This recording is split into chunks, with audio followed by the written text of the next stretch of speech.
Wakulima wa makadamia katika kaunti ya Embu na kote nchini wamehimizwa kuwa hawatakandamizwa tena kupitia kwa bei duni ya zao hilo. Hii ni kufuatia hatua ya Seneti kupitisha mswada unaoshughulikia mazao ya uzalishaji wa mafuta mwaka wa 2023 unaotarajia kupitishwa.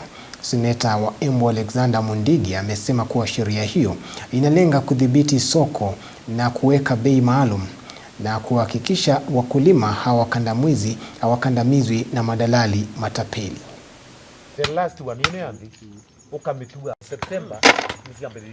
Tunataka makandamia pia ifanywe variation kama vile sukari ilifanywa, kama manjani vile imefanywa na kahawa, kwa sababu makandamia ni ngorondi ya katika masamba yetu. Nataka kuambia watu tuende polepole. Kwa sababu kuna watu wengine wanasema makandamia itoki pesa nyingi, inatoa pesa kidogo. Nataka nikumbushe, wakati tulichaguliwa makandamia ilikuwa imetoka ile pesa ya juu ikarundi chini kwa shilingi 30, lakini sasa tumepambana mpaka ikafika shilingi 100.